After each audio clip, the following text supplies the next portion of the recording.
pinochle in your mouth. The worms crawl in, the worms crawl out. Play pinochle in your mouth. Don't laugh next time a hearse goes by, for you may be the next to die. They wrap you up in bloody sheets and bury you 6 feet deep. They eat your eyes and then they eat your nose. They like to eat the jelly between your toes. The worms crawl in, the worms crawl out. The ants play pinochle in your mouth. The worms crawl in, the worms crawl out. Play pinochle in your mouth. Don't laugh next time a hearse goes by, for you may be the next to die. They wrap you up in bloody sheets and bury you 6 feet deep. They eat your eyes and then they eat your nose. They like to eat the jelly between your toes.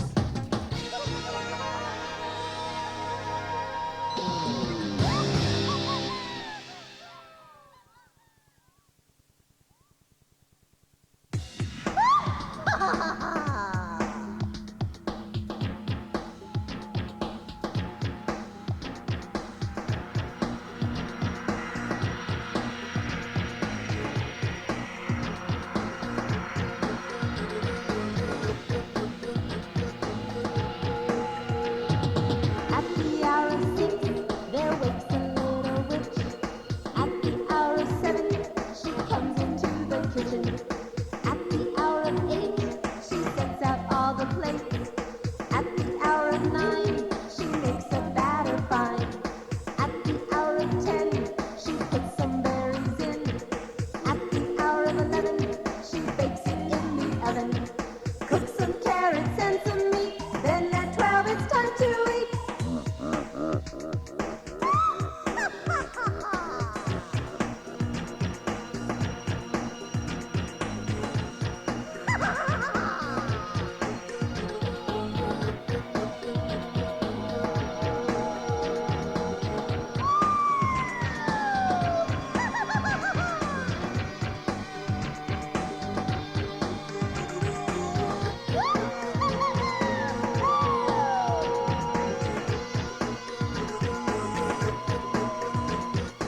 At the hour of 6, there wakes a little witch. At the hour of 7, she comes into the kitchen. At the hour of 8, she the plates. At the hour of 9, she makes a batter fine. At the hour of 10, she puts some berries in. At the hour of 11, she bakes it in the oven. Cook some carrots and some meat. Then at 12, it's time to eat.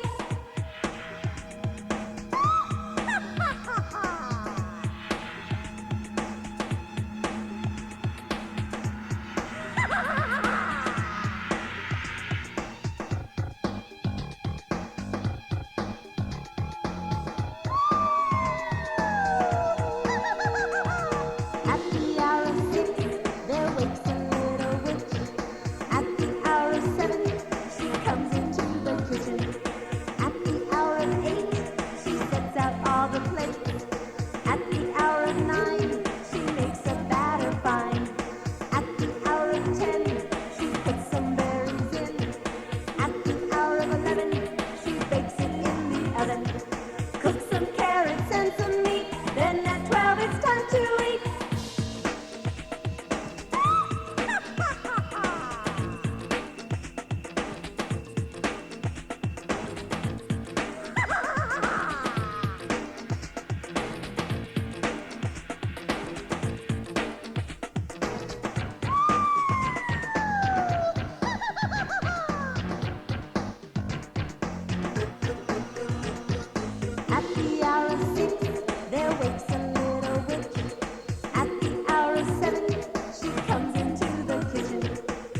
All right, children, it's time to gather around the fire. Pull up a rock and get your cooking sticks ready. We're going to roast a few marshmallows. Come on, don't be shy. Get in closer and snuggle up. It's going to be chilly tonight, and you don't want to catch your death of cold. That's better. So, here we sit on the last night of October. It was on such a night when I was a young lad where I heard my very first campfire story. A night I will never forget, and neither will you, because I'm going to tell you the exact same story I heard many years ago when I sat next to a warm, crackling fire on a bone-chilling Halloween night just like you are doing right now. But before I tell the story, I must first ask you a question. Do you believe in ghosts? You may want to laugh at my scrutiny, but I wouldn't do that if I were you. The last laugh may be on you.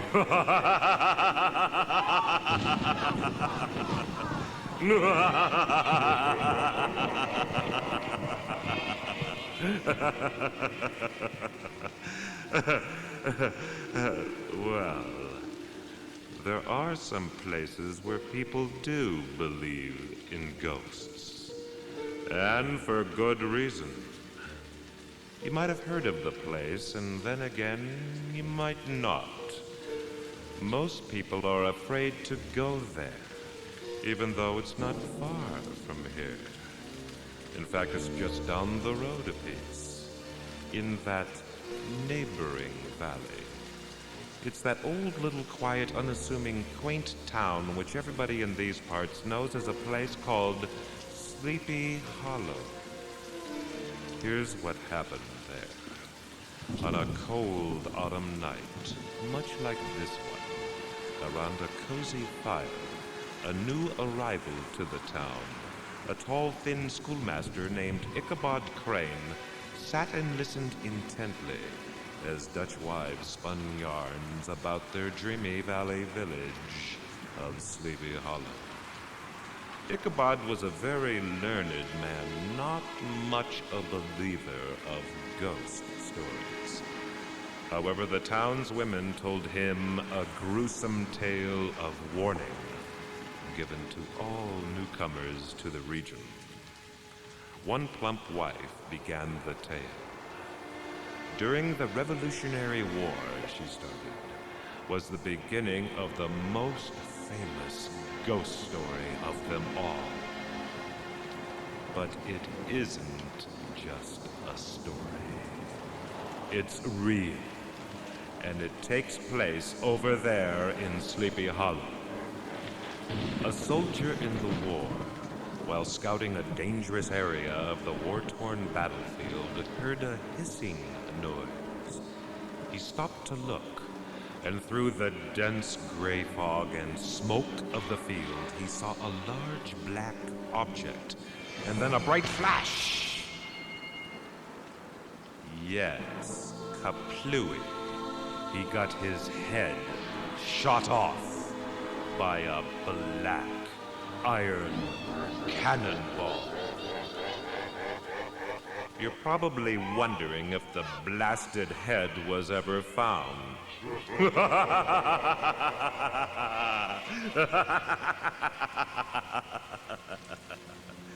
No. The fallen soldier was buried in the graveyard with a hideous, headless body.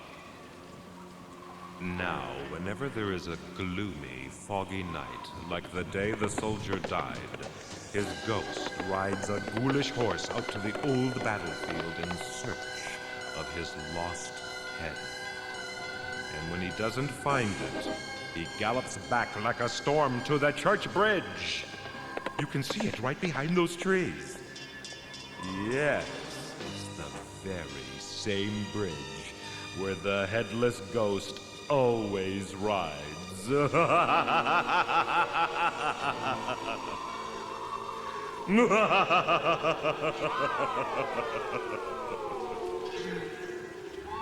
Ichabod walked home alone that night after the stories. He purposely avoided the church bridge and tried to tell himself that the headless horseman was just a legend. But he still saw the frightful image of the dead soldier in the moving trees and amongst the shadows of the rocks.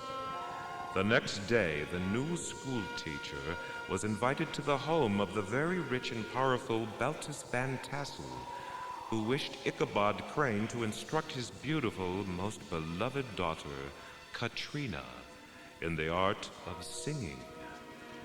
Ichabod was mesmerized as if by a spell when he first took in the vision of the beautiful Katrina. He knew he would do anything to win her hand and all the wealth that went along with it. I will have to plan this well, thought Ichabod, for there was the matter of one Brom Bones to deal with. He was known around town as a hero and an incredible trickster. Brom was interested in Katrina as well, and rumor had it that she would accept if Brom asked for her hand in marriage. Ichabod now had an advantage, though.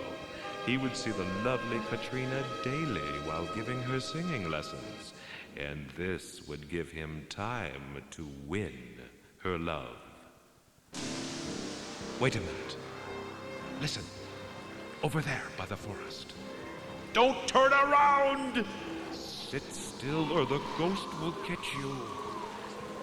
Now be very quiet. Shh. Perk up your ears. Do you hear it? The autumn wind rustling through the trees. Well, you may think it's the wind, but it's not.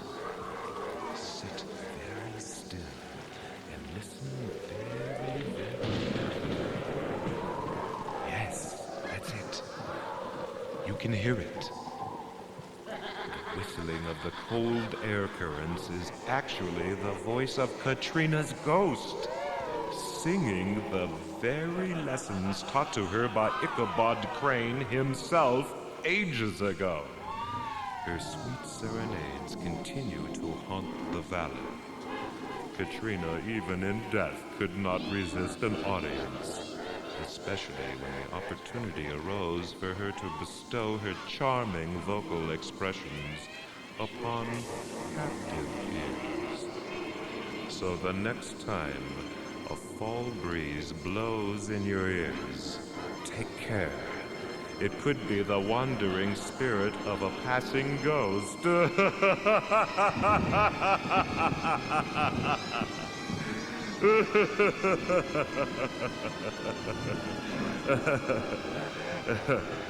Let's see now. Where was I? Oh, yes, autumn. On a wonderful autumn day, a messenger came calling for Ichabod Crane at his small log schoolhouse. It was an invitation to a joyous party at the Van Tassel estate. Ichabod was so excited he dismissed the class early so he could get ready. Ichabod dashed home and hurriedly suited up in his best of clothes, fixed his hair, and got his most expensive hat. There was only one thing missing, he thought. He needed a dignified ride to impress Katrina. Ichabod went to a nearby farmer and borrowed the only horse available, a broken-down working horse named Gunpowder. He had no other choice, so Ichabod rode the old beast of burden to the Van Tassel home and saw the many finely dressed townspeople dancing and singing, having a wonderful time. Brom Bones, Ichabod's rival, was in attendance and, as usual, the life of the party. Katrina, in a luminous, beautiful dress, greeted Ichabod. And then the music started. Ichabod took the delicate hand of Lady Katrina, and they danced lively to the sounds that the musicians magically created. Brom Bones sat in the shadows, pouting about the loss of his love. Shortly after the dancing, the elder men gathered outside to puff on their pipes and tell stories. Ichabod listened as Brom Bones spoke up. There was a terrible event the other night, he said. Hans Van Ripper was alone in the woods and heard a strange echo of hoofbeats.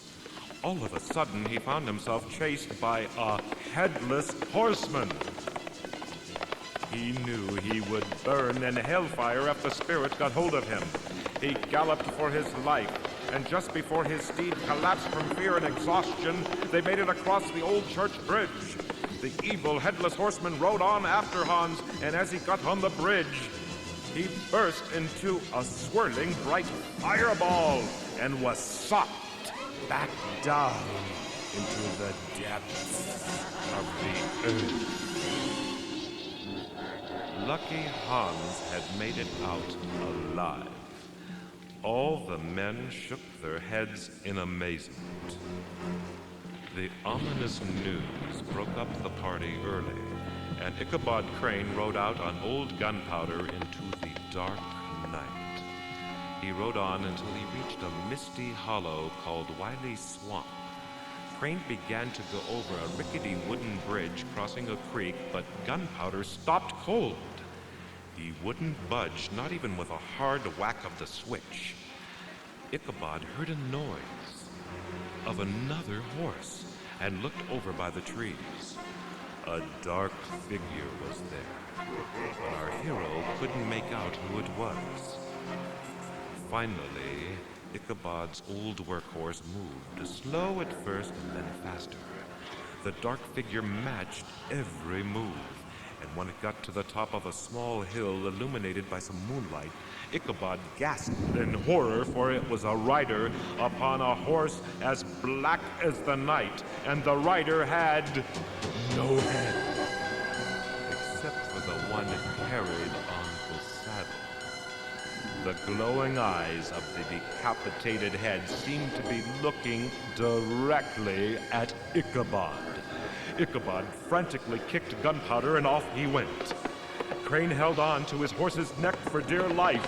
The headless ghoul was on their tail. They rode and rode and rode faster and faster until Ichabod saw the old church bridge.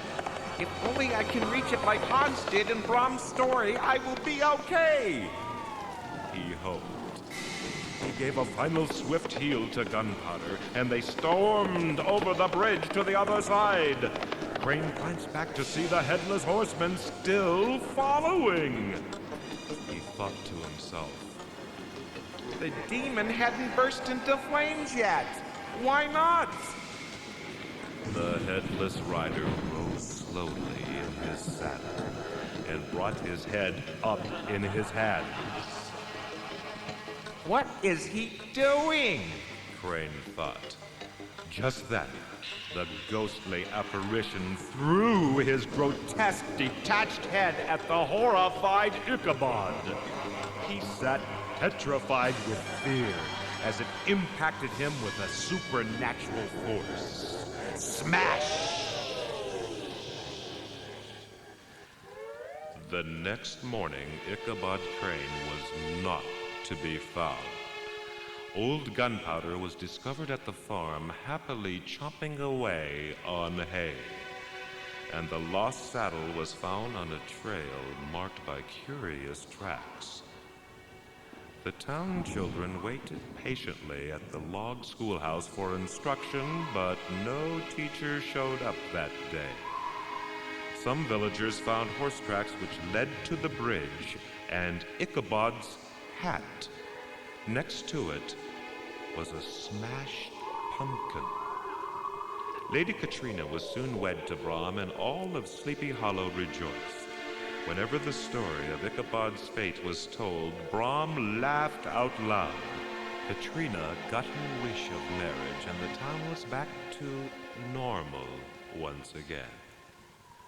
But the children of the valley still tell the story to this very day that on certain dark autumn nights, the unearthly echo of galloping and the snorting breath of ghostly horses can be heard.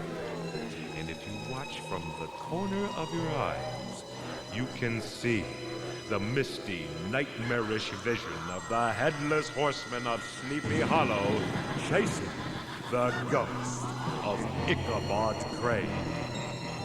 Look, over there. Don't turn your heads! Remember, only look from the corner of your eyes. It's them. On the other side of the trees. Ichabod's ghost and the spine-tingling spirit of the Headless Horseman. They're here! Don't even move a muscle. If they notice us, we're all done for. Oh no, here they come. They're right behind us now. Watch your breaths. Sit ever so still. They might just think we're only shadows in the night, flickering beside the fire like them. They're looking straight at us now. Oh no, here they come. Oh boy.